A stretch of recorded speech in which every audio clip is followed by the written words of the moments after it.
औज़ु बिल्लाहि मिनश्शैतानिर्रजीम बिस्मिल्लाहिर्रहमानिर्रहीम अस्सलामु अलैकुम। Welcome to CA's world. Chartered accountancy, लेट और एलएलबी एग्जाम्स की प्रिपरेशन के लिए हमारे चैनल को सब्सक्राइब कीजिए और साथ दिए गए बेल आइकन को दबा दें ताकि चैनल पर अपलोड होने वाली हर वीडियो से आप मुस्तफ़ीद हो सकें। जी तो जनाब आज हम स्टार्ट करने जा रहे हैं जी डिसएडवांटेजेस ऑफ सोल प्रोप्राइटरशिप। ठीक है जी। तो हमने ये चीज पढ़ी थी, ये सीखी थी कि भाई सोल प्रोप्राइटरशिप्स क्या होती हैं। एक ऐसा बिजनेस जिसका एक मालिक होगा उसे हम क्या कहेंगे जी, सोल प्रोप्राइटरशिप। तो हर एक चीज के पॉजिटिव्स और नेगेटिव्स होते हैं। ठीक है जी। तो इसके पॉजिटिव्स हमने पढ़े थे, तो आज हम इसके नेगेटिव देखेंगे कि जाहिर सी बात है कि इसके फायदे क्या थे, इसके नुकसानात क्या थे। ठीक है जी। तो आगे बढ़ने से पहले एक सिंपल सा कॉन्सेप्ट मैं आपसे शेयर कर लेता हूं जनाब। अगर हम देख रहे हो किसको, कंपनी को। ठीक है जी। तो कंपनी में जो शेयर होल्डर्स होते हैं, ठीक है जी, तो उनकी जो है वो लायबिलिटी क्या होती है, लिमिटेड भी हो सकती है और अनलिमिटेड भी हो सकती है। यार ये अब लिमिटेड और अनलिमिटेड से क्या मुराद है? लिमिटेड से जनाब जो मतलब है, मुराद क्या है लिमिटेड से जनाब के, let's suppose company winding up case में आपने ये लिख के दिया था कि अगर कंपनी बंद होती है तो मैं जो है वो कंपनी का जो लेन देन का मामला होगा उसमें 50 लाख तक देने का जिम्मेदार हूं सिर्फ। चाहे बाकी 5 अरब है, 7 अरब है, मेरा कोई लेन देन नहीं। मेरा कितने तक लेन देन है? 50 लाख तक। अगर आपकी लायबिलिटी जो है वो अनलिमिटेड है तो तब आप जब तक कंपनी का लेन देन मुकम्मल नहीं होता आप जिम्मेदार रहेंगे। यानी कि अनलिमिटेड लायबिलिटी है। आप 50 लाख नहीं, आपका घर बिकता है बिक जाए, आपकी गाड़ी बिकती है बिक जाए, आप जिम्मेदार हो भाई। ठीक है जी। तो अब इसको पढ़ते हैं कि जो सोल प्रोप्राइटर है उसकी लायबिलिटी अनलिमिटेड कैसे है। क्या ये वही बातें हैं जो कंपनी और पार्टनरशिप के लिए हैं या वो कुछ डिफरेंट सिनेरियो है? तो आप पढ़ते हैं जी बुक की lines. The sole proprietor has unlimited liability in meeting the debts of business. तो वो कहता है जी कि जो सोल प्रोप्राइटर होता है यानी कि एक कारोबार का वाहिद मालिक जो होता है वो अनलिमिटेड उसकी लायबिलिटी होती है। किसके लिए? कारोबार के जो डेट्स होते हैं, जो लेन देन का मामला होता है उसमें वो अनलिमिटेड उसकी लायबिलिटी होती है। जाहिर सी बात है भाई, अब आपकी छोटे लेवल पे सारी बातें बात करनी पड़ेगी। आपसे मुराद है कि मैं एक अज्यूम कर रहा हूँ आपकी किराने की दुकान है। ठीक है जी।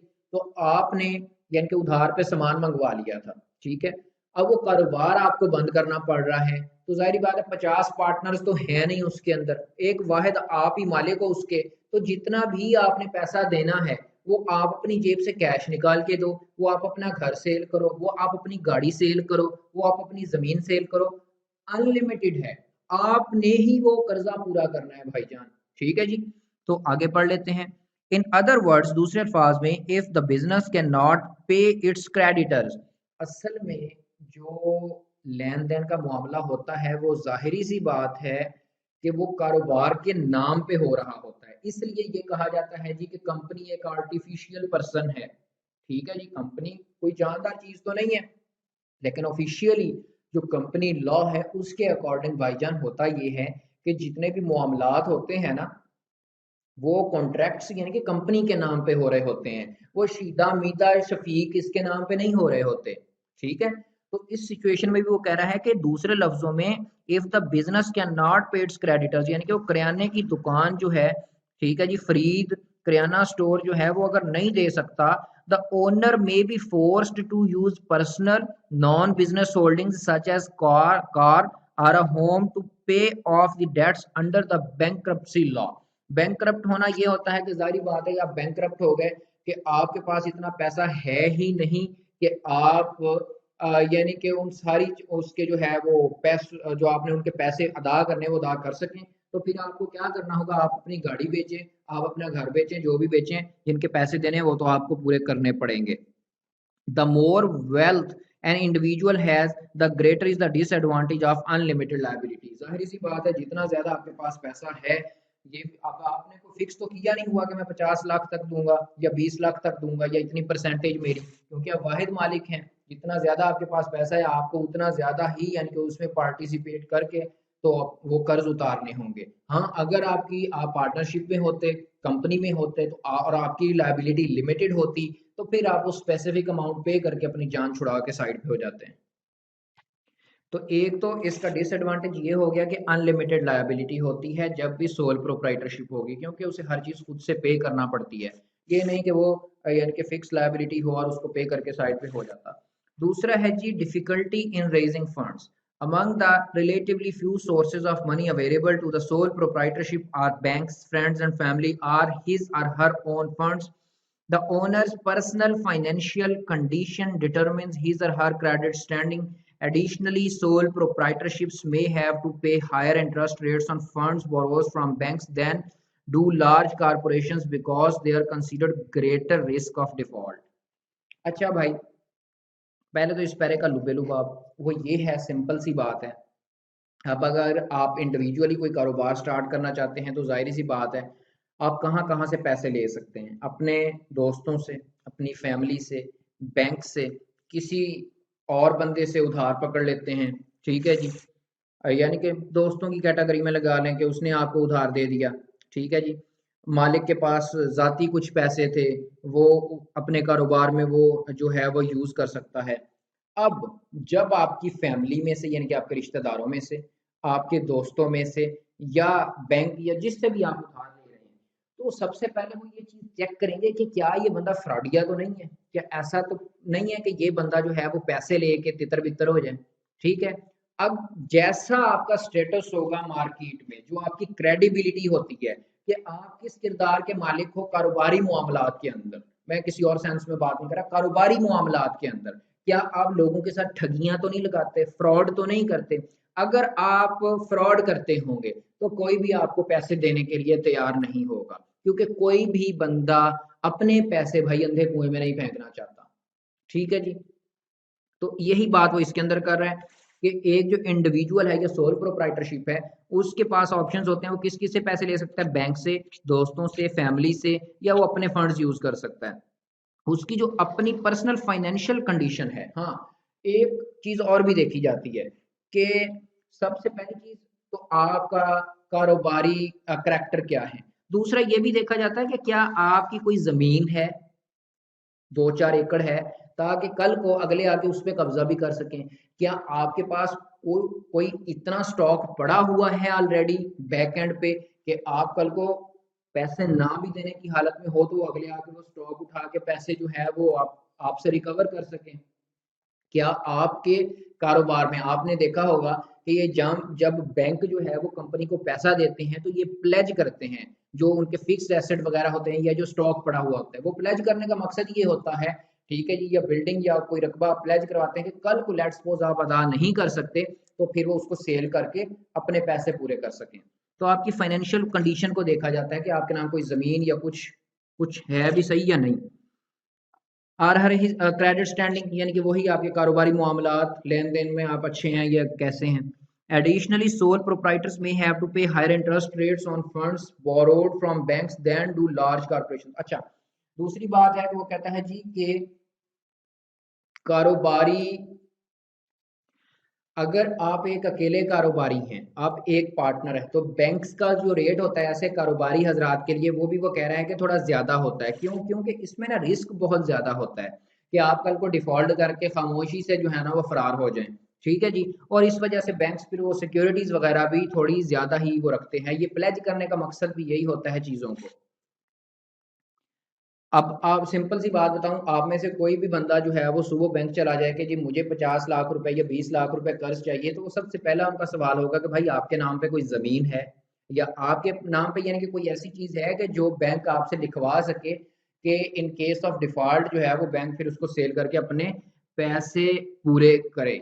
ठीक है जी, often the only way a sole proprietor can borrow from business purposes is to pledge, अच्छा वही बात आ गई जी आगे भी, is to pledge a car, house, other real estate यानी कि प्रॉपर्टी वगैरह और other personal assets to guarantee the loan. ठीक है जी, यानी कि वो बैंक प्लेज कर ले और अगर आप डिफॉल्ट करते हैं तो वो बाद में पे कर सकें।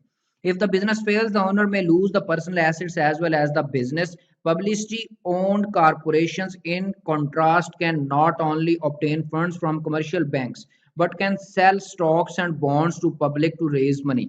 अच्छा, एक तो है कि जो नॉर्मल कारोबार है वो तो बैंक से ले लेते हैं ना, तो उसके बाद कहता है कि पब्लिक ओन्ड कॉरपोरेशंस जो है, मिसाल के तौर पे सादा लफ्जों में आप ये देख लें कि अब स्टॉक मार्केट है, ठीक है जी, तो वो किस तरह पैसा इकट्ठा करते हैं, ऑलरेडी हम ये खप चुके हैं इस चीज़ के ऊपर कि वो क्या करते हैं, अपना स्टॉक यानी कि शेयर्स और बॉन्ड्स वगैरह वो सेल कर रहे होते हैं. If a public company goes out of business, the owners do not lose personal assets as their liabilities limit to their shareholding. मैंने ऊपर सबसे पहले बात की कि कंपनी के अंदर वो कहता है कि जो पब्लिक कंपनी होती है उसमें जो है ना, वो जो शेयर होल्डर्स होते हैं उनको अपने जाती असासाजात से क्या मुराद है? जाती असासाजात से मुराद है मेरे भाई कि उन्हें जो है वो अपने घर, अपनी गाड़ी, ठीक है जी, यानी कि जाती जो भी उनकी चीजें वो नहीं बेचनी पड़ती, क्योंकि उनकी लायबिलिटी क्या होती है, लिमिटेड होती है. यानी कि उनकी लायबिलिटी लेट्स सपोज 50 लाख रुपए तक की होगी, तो वो 50 लाख रुपए दे के, चाहे उनके पास कैश में जैसे भी वो फारेग हैं, ठीक है जी, उनका ये नहीं है कि जब तक कंपनी का 5 अरब बाकी पूरा नहीं होता तो उसके भी देनदार के जिम्मे हैं. नहीं नहीं, अगर उनकी अनलिमिटेड होती तो फिर वो घर बेचते, गाड़ी बेचते, जब तक कंपनी का मैटर डिसॉल्व नहीं होता था वो जिम्मेदार थे. ठीक हो गया जी. अब है जी लिमिटेड स्किल्स. जाहिर बात है छोटे लेवल पे जो मामला होगा तो छोटे लेवल पे फिर सीखने के लिए भी जो है वो आपको इतना नहीं मिलता जितना कि आप बड़े लेवल पे चीज़ों को सीख रहे होते हैं, आपका एक्सपीरियंस होता है. अब इसको पढ़ते हैं जी आगे. The sole proprietor must be able to perform many functions and possess skills in diverse fields such as management, marketing, finance, accounting, bookkeeping and personal management. अच्छा जी, इसके अंदर वो कहता है जाहिर बात है जो छोटे लेवल के कारोबार होते हैं ना, वहाँ पे वो एम्प्लॉयज कम से कम जो है ना वो हायर करते हैं. ज़्यादा उनकी कोशिश होती है कि हम कम अमला रखें, कम तनख्वाहें देनी पड़े और ज़्यादा काम हम खुद ही करें ताकि हमें कुछ ना कुछ बचत हो. तो इसके अंदर वो कहता है कि सोल प्रोप्राइटर जो है ना वो तकरीबन ये सारे काम खुद ही कर रहा होता है. मैनेजमेंट भी, मार्केटिंग को भी खुद देख रहा होता है कि फाइनेंस, लेन देन का हिसाब, अकाउंटिंग जो रिकॉर्ड रखना होता है यानी कि बुक कीपिंग, और पर्सनल मैनेजमेंट यानी कि सारा काम जो है ना वो हम ही शेयर हैं. ठीक है जी. यानी कि जो स्पेशलाइज्ड जो एक्सपर्ट्स होते हैं या अकाउंटेंट्स, अटॉर्नी कहते हैं ये जो वकील होते हैं, ठीक है जी, उनको जस्ट जो है ना वो मशवरे के लिए हायर किया जाता, बुलाया जाता है उसी टाइम. बाकी वो सारे काम तकरीबन जो है ना वो खुद परफॉर्म किए जा रहे होते हैं. तो लिमिटेड स्किल इसमें कैसे हो गई यार, जब वो सारे काम खुद कर रहा है भाई. लिमिटेड स्किल इस तरह हो गई, एक बंदा कभी भी जो है ना वो सारे कामों का एक्सपर्ट नहीं हो सकता, तो वो फिर तुक्के ही मार रहा होता है. जाहिर बात है जब आप हर काम का एक्सपर्ट रखेंगे अपने इदारे के अंदर तो फिर उनसे भी चीजें आपको सीखने को भी मिल रही होंगी एक तरह से. ठीक है जी, उनसे आप गाइडेंस ले सकते हैं. मिसाल के तौर पे आईटी का बंदा आप हायर करते हैं, आईटी का एक्सपर्ट, तो वो उससे भी आप चीजें सीख सकते हैं. दूसरी दूसरी तरफ अकाउंटिंग का बंदा रखते हैं, एक तो आपका कारोबार अच्छा फ्लोरिश करेगा, आप उनसे भी यानी कि कुछ ना कुछ चीजें खुद सीख भी लेंगे. और तीसरी बात ये है कि अगर आप देखें कि हर काम जो है वो मालिक खुद कर रहा है तो फिर वहां पे होता ही है कि बाज़ औक़ात वो फंस जाता है, फिर उसको एक्सपर्ट्स की ज़रूरत पड़ती है, लेकिन वक्ती तौर पे वो हायर करता है, लेकिन वो कहता है ना कच्ची पक्की रोटी पका के जो है ना वो चलाने वाला काम कर रहा होता है. लिमिटेड स्किल इसकी वजह से है कि यानी कि वो हर जगह पे खुद ही उस्ताद है, एक्सपर्ट्स हायर नहीं करता. तो ये सोल प्रोप्राइटर में एक डिसएडवांटेज है, यानी कि वो हर चीज़ का एक एक्सपर्ट अगर हायर करेगा तो उसे खुद भी सीखने को भी मिलेगा, ठीक है जी, और कारोबार भी ग्रो करेगा. लेकिन ये इसका डिसएडवांटेज है कि उसके पास इतना पैसा शायद नहीं होता कि वो यानी कि हर एक चीज का एक्सपर्ट, मिसाल के तौर पे आईटी में सॉफ्टवेयर इंजीनियर, अकाउंट्स के लिए एक चार्टर्ड अकाउंटेंट, इन सारे लोगों को यानी कि हायर कर रहा हो. इसके बाद है जी लैक ऑफ कॉन्टिन्यूटी. जाहिर बात है भाई जब एक बंदा है उसने खुशी गमी भी अटेंड करनी है, वो कभी बीमार भी हो सकता है. जाहिर बात है कि इंसान ने सिर्फ जो है वो अपने एक बंदा कारोबारी मामलात की बजाय उसने अपने घर को भी देखना है, अपनी सेहत को भी, खुशी गमी हर चीज को देखना होता है. तो इसकी वजह से भी हो सकता है कि वो फिर जो है ना वो उसका कारोबार मुसलसल एक फ्लो में ना चल सक रहा हो. मिसाल के तौर पे अब आपकी करियाने की दुकान है तो आपके कोई शादी आ गई है, ठीक है जी, तो जाहिर सी बात है 2-4 दिन के लिए वो दुकान तो आपको बंद करना पड़ गई. अच्छा अल्लाह ना करे कोई गमी का मौका आ गया है, तो ये तो नहीं होगा जी कि मेरी दुकान खुली है भाई, कोई मर गया तो मर गया, ये भी नहीं पॉसिबल। 2-4 दिन के लिए दुकान बंद हो सकती है। अल्लाह ना करे आप बीमार हो जाते हैं जी, ठीक है जी, तो 1 हफ्ता बंदा ठीक नहीं हो रहा अगर, तो जाहिर बात है वो दुकान को कैसे टाइम देगा, ठीक है। तो यही बात इसके अंदर वो करेगा।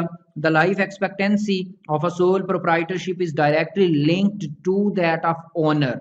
तो वो कहता है लाइफ एक्सपेक्टेंसी जो होती है सोल प्रोप्राइटरशिप की, वो किस चीज से जुड़ी हुई होती है, ओनर से। यानी कि ओनर ठीक है हर हाल में बैठ सकता है तो कारोबार चलेगा, अदरवाइज नहीं। एंड हीज और हर एबिलिटी टू वर्क, वही जो मैंने बातें की हैं कि वो ठीक है या वो मसरूफ नहीं है तो वो काम को टाइम दे सकेगा। The serious illness of owner could result in failure of business, अगर वो बीमार हो गया तो जारी बात है कारोबार को टाइम नहीं दे सकेगा, जिससे अल्टीमेटली कारोबार को जो है वो नुकसान होगा, कारोबार फ्लॉप होगा। If competent help can not be found,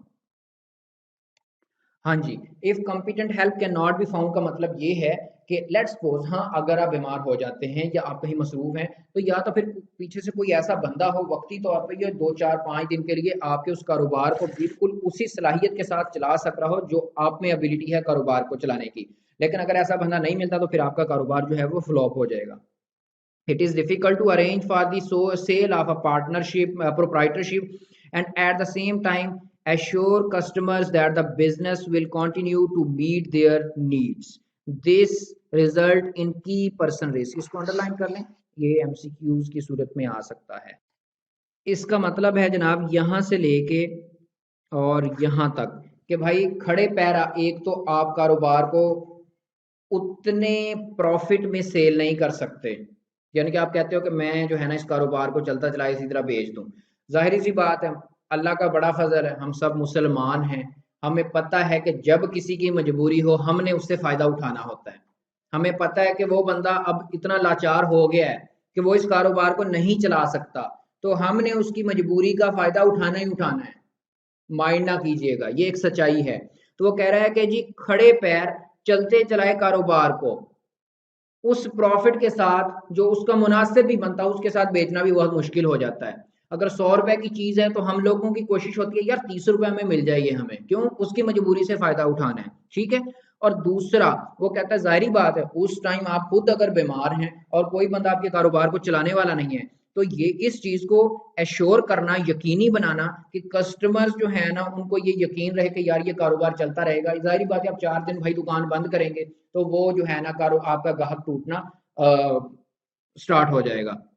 इस चीज को क्या कहते हैं, की पर्सन रिस्क। की पर्सन होता है यानी कि जिस बंदे के अंदर एबिलिटी हो, जब तक वो खुद ना होगा तो वो कारोबार नहीं चल सकेगा। तो अगर मिसाल के तौर पे वो आपको लिख दे कि सोल प्रोप्राइटर का मतलब दूसरा नाम बता दें, ठीक है जी, या वो ये कह दे मिसाल के तौर पे जी कि इसके अंदर ऐसा कौन सा रिस्क है, तो ये कौन सा रिस्क है, की पर्सन, यानी कि एक सॉफ्टवेयर को चलाने के लिए आपने बंदा रखा तो वो बंदा है तो ठीक है, ठीक है जी। अच्छा दूसरे आसान अल्फाज में, आसान तरीन अल्फाज में जो जल्दी समझ आ जाएगी, ए ने कहा बी से कि भाई सॉरी यार, ए ने कहा बी से कि मैं आपसे शादी करूंगा, ठीक है। अब ए की जो है वो डेथ हो गई, ठीक है, तो ए ही नहीं रहा तो बी से वो शादी कैसे कर सकता है जो खुद ही अल्लाह मियाँ के पास चला गया, ठीक है। तो ये क्या था, की पर्सन, यानी कि अपनी जात के मुतल्लिका है कि वो होगा तो वो काम हो सकेगा, अगर वो बंदा ही नहीं है तो वो काम नहीं हो सकेगा। आसान अल्फाज में अब आपको समझ आ गई होगी।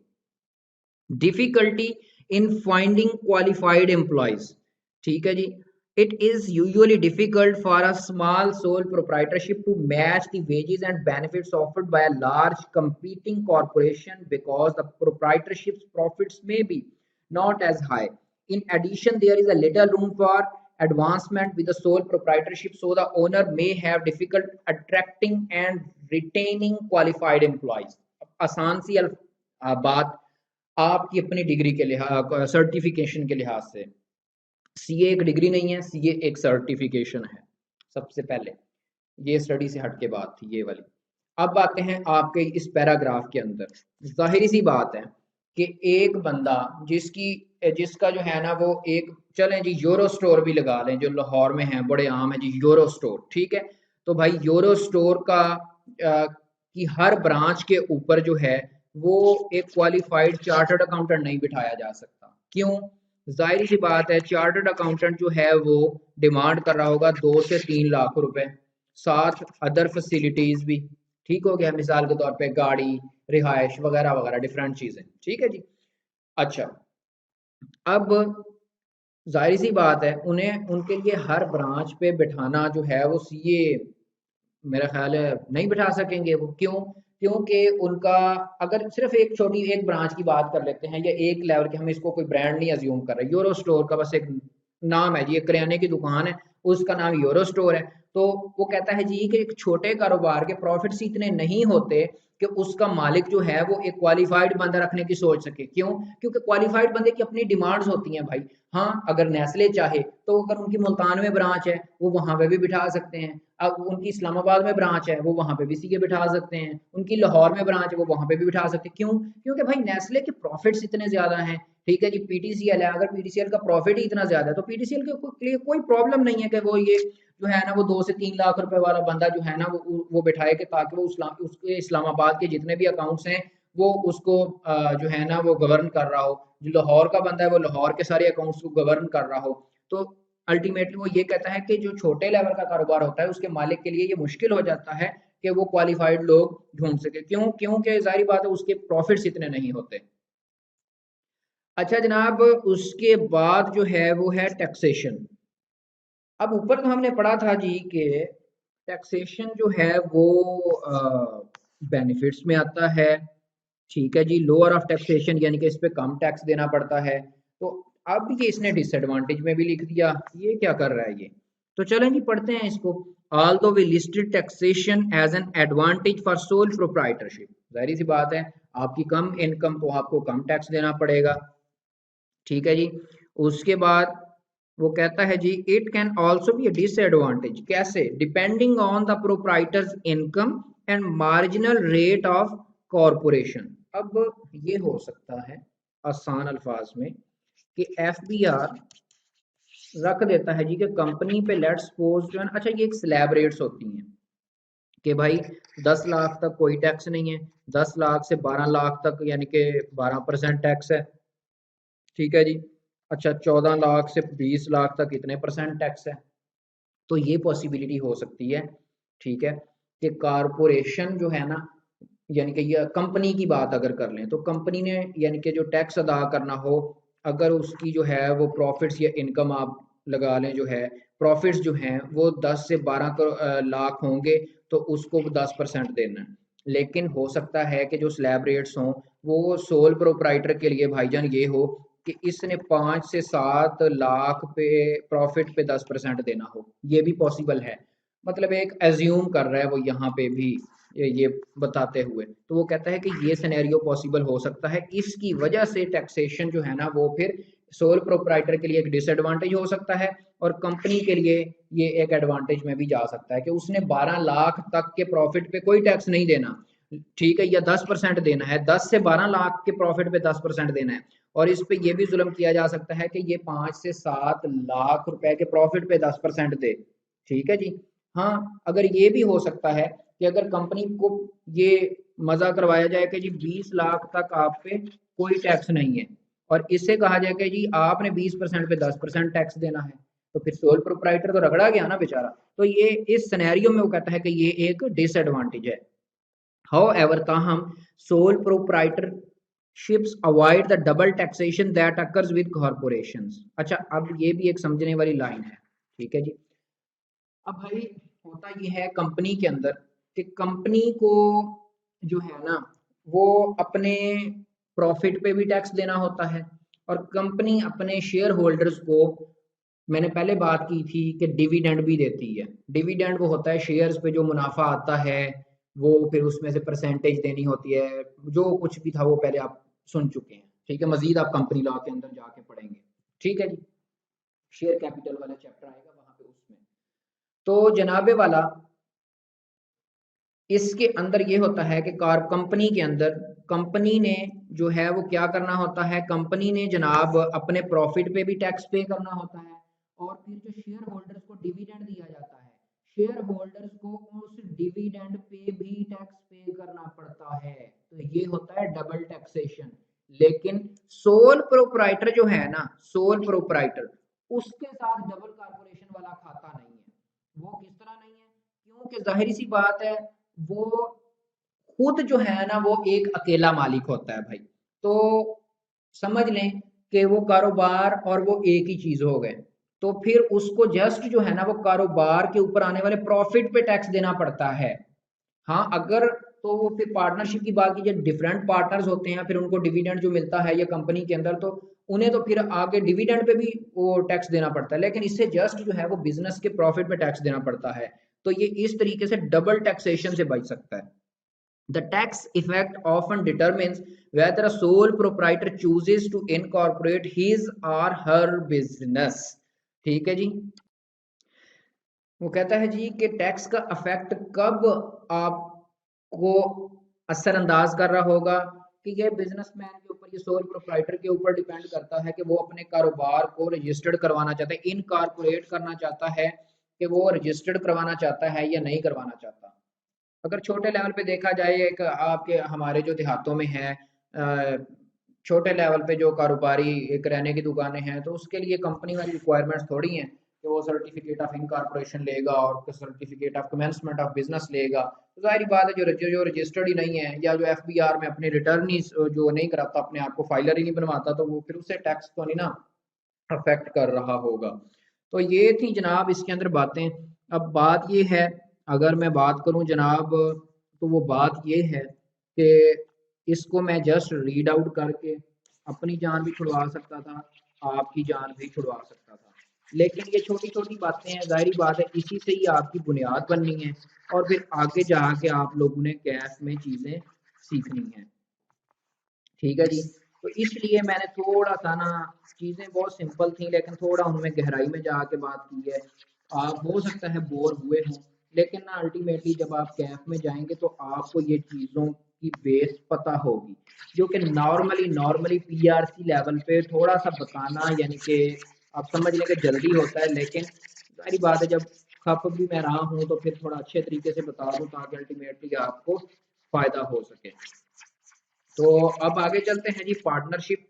अब थोड़ा लेक्चर जो है ना वो लंबा हो रहा है, उसके लिए माजरत, क्योंकि पहले भी मैंने 1-2 दिन लेक्चर नहीं लगाए। अच्छा जी, पार्टनरशिप। तो मैंने जिस दिन चैप्टर 2 स्टार्ट किया था, चैप्टर 2 के अंदर जनाब मैंने एक चीज बताई थी कि सोल प्रोप्राइटरशिप एक मालिक, पार्टनरशिप एक एक्सेप्शन के अलावा 20 तक अलाउ है, 2 से लेके 20 तक अलाउड होंगे। एक्सेप्शन क्या होती है वो आप बुक में भी पढ़ेंगे, वो आप कंपनी लॉ के अंदर जाके भी पढ़ेंगे, चैप्टर नंबर 1 के अंदर। ठीक है जी, चैप्टर नंबर 1 के अंदर भी आप जाके वहां पे पढ़ रहे होंगे। एक्सेप्शन क्या होती है कि जो अकाउंटेंट्स होते हैं, जो लॉयर्स होते हैं, इनको अलाउड है कि वो पार्टनरशिप में जो है वो 20 से ज्यादा लोग एज ए पार्टनर या मैं अपने साथ रख सकते हैं। क्यों? क्योंकि उन्हें लिमिटेड लायबिलिटी के तौर पे काम करने की इजाजत नहीं होती। अच्छा, अब लिमिटेड लायबिलिटी आप पढ़ चुके हैं क्या होती है, अभी तक इतना कॉन्सेप्ट लिमिटेड लायबिलिटी का आपके लिए काफी है जज़ब करने के लिए। अब पार्टनरशिप जो है उसके अंदर होता यह है कि भाई पार्टनर्स की लायबिलिटी लिमिटेड अनलिमिटेड होती है, ये आप समझ चुके। फिर इनके प्रॉफिट और लॉस को शेयर करने की भी रेशियोज होती हैं। मिसाल के तौर पे आपने कहा जी कि शीदा, मीदा, फीका और चीमा, ये 4 लोग, शीदा, फीका, मीदा और चीमा, ये 4 लोग हैं। ठीक है जी। तो अब ये 4 पार्टनर हैं, इन्होंने डिसाइड क्या किया, इन्होंने डिसाइड किया जी कि जो 4 पार्टनर हैं, कौन से, शीदा, फीका, चीमा और मीता, इनकी परसेंटेज क्या है, 25-25% है सबकी शेयर होल्डिंग के अंदर। पार्टनरशिप में जो प्रॉफिट आएगा वो शीदे, फीके, मीदे और चीमे में 25-25% के हिसाब से डिसाइड होगा। 1 लाख रुपए प्रॉफिट आया, 25,000 शीदे को, 25,000 मीदे को, 25,000 फीके को और 25,000 चीमे को। ठीक हो गया जी। अगर लॉस आएगा तो वो भी फिर इसी तरीके से जो है ना वो इनको आपस में डिस्ट्रीब्यूट करना पड़ेगा, जो इनकी परसेंटेज होगी। हाँ, इसके अंदर भी एक आधी एक्सेप्शन है, क्योंकि कल को आपने कंपनी लॉ पढ़ना है तो फिर आप वहां जाके मुझे बुरा कह रहे हो कि आपने उस हमें ये बताया था भाई इसके अंदर भी एक्सेप्शन होती है, वो फिर आप वहाँ पे जाके पढ़ रहे होंगे। अगर मैं यहाँ समझाने वो भी बैठ गया तो वो फिर लंबी चौड़ी बातें हैं। इंशाल्लाह कोशिश करेंगे कि बिजनेस लॉ और कंपनी लॉ पे भी लेक्चर्स बनाएंगे कभी, रही जिंदगी तो। आए जी स्टार्ट करते हैं जी पार्टनरशिप को इंशाल्लाह। A partnership exists when the ownership of a business is shared by at least two people. कितने लोग जी? At least, मैक्सिमम नहीं उसने कहा, उसने कहा जी कि at least दो लोग. In most cases, the maximum number of partners is 20. Although there are some exceptions, accountants and solicitors. ठीक है जी? सोलिसिटर होते हैं जनाब वकील, ठीक है जी, वो आप लॉयर्स लिख लें इसको। तो अकाउंटेंट्स का तो आपको खुद आइडिया हो चुका है, जो हमारी चार्टर्ड अकाउंटेंट फर्म्स हैं इनकी अगर बात की जाए तो भाई यहाँ पे जो है वो अब कंफर्म नहीं है मुझे, लेकिन एक आइडिया के मुताबिक आई थिंक के पीएमजी के शायद 42 या 46 पार्टनर्स हैं, ठीक है जी। यानी कि डिफरेंट फर्म्स के पार्टनर्स जो हैं वो डिफरेंट हो सकते हैं, 20 हो सकते हैं या 20 से ज़्यादा भी हो सकते हैं। A business that is co-owned by two or more people is referred to as partnership. अब आई कैप जो है ना, अच्छा यहाँ से एमसीक्यूज बना सकता है आई कैप के मिनिमम 2 और मैक्सिमम जो है वो एक्सेप्शन के अलावा, यानी कि एक्सेप्शन तो साइड की बात है, और नॉर्मल कंडीशन में कितने होते हैं? मैक्सिमम 20 होते हैं। अच्छा वो कहता है कि एक कारोबार जो को ओन किया जाता है दो या दो से ज्यादा लोगों से, उसको क्या कहते हैं जी? पार्टनरशिप कहते हैं। द को ओनर्स, को ओन्ड यानी कि मलकियत होना, the co owners of business are called partners. अच्छा जो लोग मालिक हैं पार्टनरशिप में उनको क्या कहा जाएगा? पार्टनर्स कहा जाता है। And they collectively form the firm. अच्छा ये एक कॉन्सेप्ट है, ठीक है जी। अब क्या है कि ये पार्टनरशिप, ठीक है जी, इसमें इंडिविजुअली हर बंदे को पार्टनर कहा जाएगा, और अगर अब 20 के 20 लोगों को या 10 इसके पार्टनर को इंडिविजुअली, इनको हम क्या कह रहे होंगे? फर्म का नाम दे रहे होंगे, ठीक है जी। अच्छा जी, the parties agree either orally or ideally in writing. Orally होता है जुबानी और आइडियल इन राइटिंग यानी कि लिख कर, यानी कि वो एग्रीमेंट रिटन फॉर्म में हो गया इनका। To share in the profits and losses of a joint enterprise. Joint enterprise यानी कि वही पार्टनरशिप, यानी कि जो भी शराकत दारी जो भी आप काम कर रहे हैं उसके अंदर प्रॉफिट आएगा तो उसमें भी आप लोग हिस्सा डालोगे, अपना हिस्सा वसूल करोगे। अगर लॉस आएगा तो तब आपको भी वो लॉस भी इक्वली बेयर करना पड़ेगा, जो जो परसेंटेज आप लोगों की डन होगी। A written partnership agreement spelling out the terms and conditions of agreement, spelling out the terms and conditions of partnership। इसको क्या कहते हैं भाई?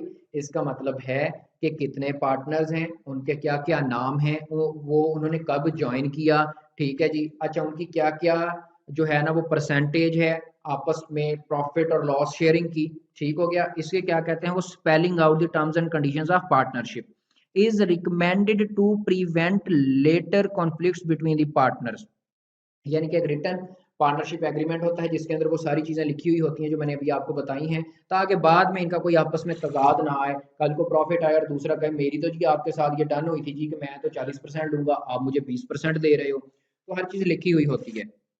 सच agreements typically include the name of partnership, its purpose यानी कि क्यों वो पार्टनरशिप में आया, the contributions of each partner यानी कि वो कितने पैसे लेके आया, या क्या वो कार लेके आया, मशीनरी लेके आया, ठीक है जी। फाइनेंशियल एसेट, स्किल या टैलेंट यानी कि वो सॉफ्टवेयर इंजीनियर था, इस वजह से आपने उसको पार्टनर बनाया कि उसके बगैर आपकी फर्म चल ही नहीं सकती थी, ठीक है जी, पार्टनरशिप चल नहीं सकती थी, या उसका नाम इतना ज़्यादा था, ठीक है जी।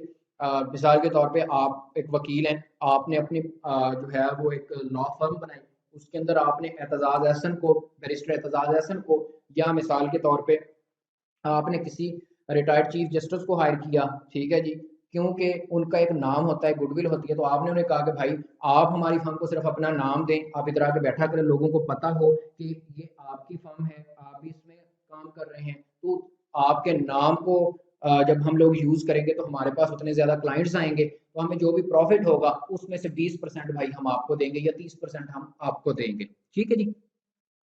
It also outlines the responsibilities and duties of each partner, क्या उसकी जिम्मेदारियां हैं, ठीक है जी, और क्या उसकी ड्यूटी है, यानी कि एंड देयर कंपनसेशन स्ट्रक्चर यानी कि सैलरी क्या होगी, प्रॉफिट एंड लॉस शेयरिंग वगैरह क्या होगी, ये सारा कुछ उसके अंदर लिखा हुआ होता है। It should contain provisions for the addition of new partners, the sale of partnership interest. अच्छा जी, के नए पार्टनर्स को ऐड करने का, अगर और पार्टनर आप लेके आना चाहते हैं उसका क्या तरीकाकार होगा। The sale of partnership interest, मिसाल के तौर पे ए एक पार्टनर था, उसने जो है वो जेड को जो जितना उसका हिस्सा बनता था उसने उसे बेच दिया, ठीक है जी, ये भी हो सकता है। And procedures for resolving conflicts, resolving the business and distributing the assets, यानी कि अगर फिर कल को पार्टनरशिप बंद करनी है, कारोबार खत्म करना है, तो फिर उसका क्या तरीकाकार होगा, ये सारा कुछ उसके अंदर लिखा हुआ होता है। There are two basic types of partnership, general partnership और लिमिटेड पार्टनरशिप। अब ये एमसीक्यूज बन सकता है जी कि पार्टनरशिप की कितनी किस्में हैं, दो किस्में, कौन कौन सी, जनरल पार्टनरशिप और लिमिटेड पार्टनरशिप। जनरल पार्टनरशिप क्या होती है, involves a complete sharing in the management of business, ठीक है जी, यानी कि आप जो भी पार्टनर होंगे वो सारे के सारे मैनेजमेंट में भी जो जो उनको ड्यूटी दी गई होगी उसको परफॉर्म कर रहे होंगे और करनी पड़ेगी। In a general partnership each partner has unlimited liability for the debts of business.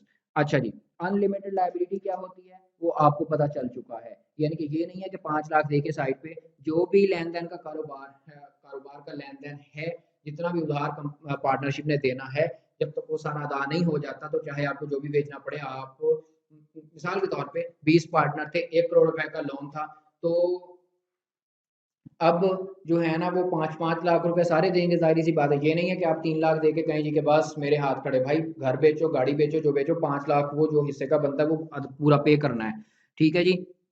तो अब जनरल क्या है जी कि एक तो कंप्लीट शेयरिंग इन मैनेजमेंट, जो जो ड्यूटी मिली है, लेट सपोज आपकी ड्यूटी है लोगों क्लाइंट्स को डील करना, कम्युनिकेशन स्किल्स आपके पास हैं, आपको ये ड्यूटी मिल गई, किसी और का काम है उसने वो जाके काम सुपरवाइज करना है मिसाल के तौर पे, तो जो जो ड्यूटी मिली होगी उसमें पूरा किरदार अदा करना है। लायबिलिटीज की क्या होती है, अनलिमिटेड। यहाँ से एमसीक्यूज आई थिंक फंसाएगा वो आप लोगों को कि लायबिलिटी जनरल पार्टनरशिप में कौन सी होती है।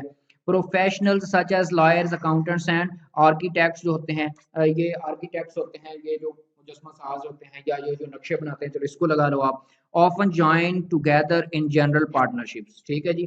तो ये इनकी जो पार्टनर, इसकी वो एग्जांपल्स दे सकता है कि ये जो लोग हैं ये कौन सी पार्टनरशिप करते हैं, या जनरल पार्टनरशिप ऊपर दे के वो कह सकता है कि नीचे कौन से लोग होते हैं, लॉयर्स, अकाउंटेंट्स और आर्किटेक्ट्स, ये वाजे करके दे दे, बाकी नीचे होंगे हमारे, तो आपने इसको सिलेक्ट करना होगा। उसके बाद है जी limited partnership has at least one general partner. इसमें क्या होता है जी कि कम से कम एक जनरल पार्टनर होगा, who assumes unlimited liability and eight least one limited partner. अब लिमिटेड पार्टनरशिप का क्या स्ट्रक्चर है जी, एट लीस्ट एक जनरल पार्टनर और एक लिमिटेड पार्टनर, यानी कि जनरल पार्टनर से क्या मुराद है, अनलिमिटेड, और इसकी जो है वो आई थिंक हाँ लायबिलिटी जो है वो लिमिटेड होती है, लिमिटेड पार्टनर की लायबिलिटी लिमिटेड होती है। तो कॉन्सेप्ट आपके जहन में है कि लिमिटेड लायबिलिटी क्या होती है, अनलिमिटेड लायबिलिटी क्या होती है। टू हीज और हर इन्वेस्टमेंट इन दी बिजनेस, ठीक है जी, यानी कि वो बंद हो रहा होगा कारोबार तो वो 5 लाख तक ही देने का पाबंद है, उससे ज्यादा का नहीं।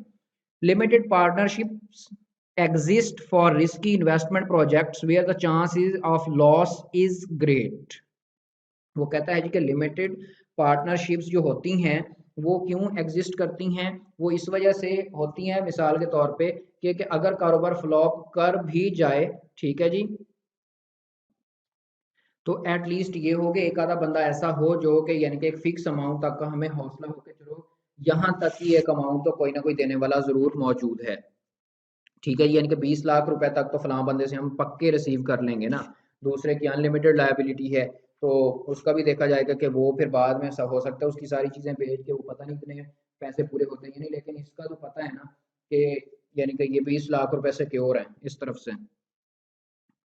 और कौन से कारोबार के अंदर लिमिटेड पार्टनरशिप ज़्यादा होती है, जिनके बंद होने का चांस यानी कि ज़्यादा होता है, या हमें पता होता है कि इस ये प्रोजेक्ट हमें नुकसान में जाएगा, उनके लिए लिमिटेड पार्टनरशिप होती है। ये एमसीक्यूज बन सकता है, इसको आप अंडरलाइन कर लें। The general partners accept the risk of loss, the limited partners losses are limited to their initial investment. जो जनरल पार्टनर्स होते हैं वो कहता है जी कि वो एक्सेप्ट करते हैं रिस्क ऑफ लॉस, जाहिर सी बात है उनकी अनलिमिटेड लायबिलिटी होती है, उन्होंने तो फिर अदा करना ही करना होता है, लेकिन जो लिमिटेड पार्टनर होते हैं वो कितने तक के जिम्मेदार होते हैं, जितनी उन्होंने इनिशियल इन्वेस्टमेंट की हुई होती है। Limited partners do not participate in the management of the business but share in profits in accordance with the terms of partnership agreement. वो एक तो होता है कि लिमिटेड पार्टनरशिप की लायबिलिटी लिमिटेड होती है, दूसरा वो मैनेजमेंट में पार्टिसिपेट नहीं करते। ये यहाँ से एमसीक्यूज बन सकते हैं, दोनों का डिफरेंस याद रखिएगा कि जो जनरल पार्टनर है, एक तो वो मैनेजमेंट में पार्टिसिपेट करते हैं, दूसरा उनकी लायबिलिटी अनलिमिटेड होती है। जो लिमिटेड पार्टनर्स होते हैं मैनेजमेंट में पार्टिसिपेट नहीं करते और उनकी लायबिलिटी जो होती है वो भी लिमिटेड होती है। ठीक है जी।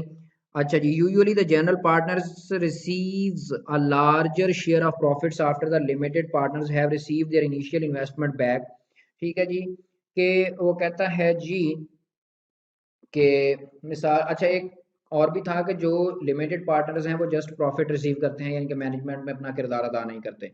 लेकिन वो कहता है जी कि जब जो है वो लिमिटेड पार्टनर्स अपनी इनिशियल इन्वेस्टमेंट वापस ले लें तो फिर जो शेयर आ रहा होगा, नो डाउट के लिमिटेड पार्टनर को भी उसमें से हिस्सा मिलेगा, लेकिन ज्यादा जो फिर प्रॉफिट मिल रहा होता है, फिर जो जितना ज्यादा रिस्क लेगा उसके लिए फिर रिवॉर्ड्स भी तो उतने ज्यादा हैं, फिर जनरल पार्टनर ज्यादा हिस्सा प्रॉफिट का वो रिसीव कर रहा होगा, क्योंकि जाहिर बात है वो पागल तो नहीं है टर्म्स एंड कंडीशन तय करते हुए सारे रिस्क भी वो ले और परसेंटेज भी बराबर बराबर की हो, ऐसा पॉसिबल तो नहीं होगा। Popular examples are oil drilling partnerships and real estate partnerships. अच्छा, इसके अंदर वो ये एग्जांपल देता है कि एक ऑयल ड्रिलिंग पार्टनरशिप है, आपने तेल निकालने का कहीं से जनाब गवर्नमेंट के साथ कॉन्ट्रैक्ट कर लिया जी कि हम आपको ये यहाँ से ड्रिलिंग करके ऑयल वगैरह निकाल के देंगे। तो जो जनरल पार्टनर था वो काम भी उन्होंने सारा करवाना था, उनकी भी यानी कि उसकी लायबिलिटी भी अनलिमिटेड थी। ठीक है जी।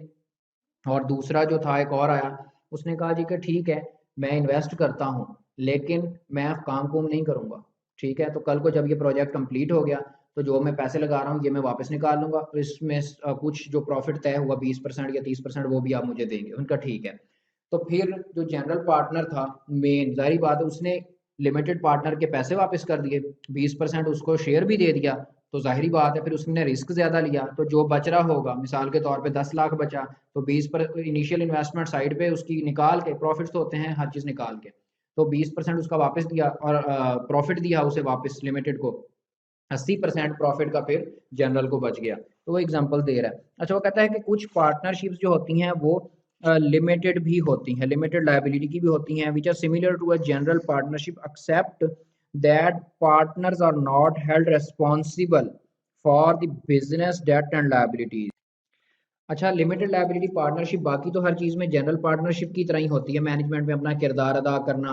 ठीक है जी, और बाकी प्रॉफिट आ गया तो ज्यादा हिस्सा उसमें से लेना, लेकिन ना सिवाय एक चीज के, जो लिमिटेड लायबिलिटी होती है उसमें क्या चीज नहीं होता कि पार्टनर्स जो है ना वो रिस्पॉन्सिबल नहीं होते बिजनेस के डेट और लायबिलिटीज के लिए। लिमिटेड लायबिलिटी पार्टनरशिप के अंदर मैनेजमेंट में किरदार अदा कर रहे होंगे, प्रॉफिट में ज्यादा हिस्सा लेंगे, लेकिन अगर लॉस हुआ, लायबिलिटीज चढ़ गई, उधार देना हुआ, तो तब उसमें जिम्मेदार नहीं होंगे। ठीक है जी। तो ये है जी पार्टनरशिप का इंट्रोडक्शन।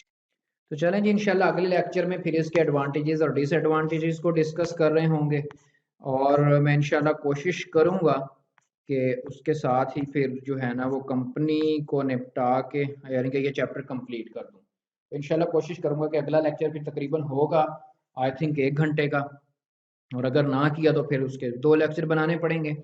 मजबूरी ये है कि अगर जस्ट बुक रीडिंग करवाऊं तो शायद ये टोटल 2 लेक्चर्स में कवर हो जाता, फिर छोटी छोटी चीज़ें जो हैं वो उनको समझा के चलना बेहतर है मेरे भाई, ताकि कल को आपको कुछ चीज़ों का पता भी हो। जस्ट ये ना हो कि जी बुक रीडिंग तो आपको बेबहा लेक्चर्स यूट्यूब पे मिल जाएंगे। थैंक यू वेरी मच जी, अल्लाह हाफिज़, अस्सलाम वालेकुम।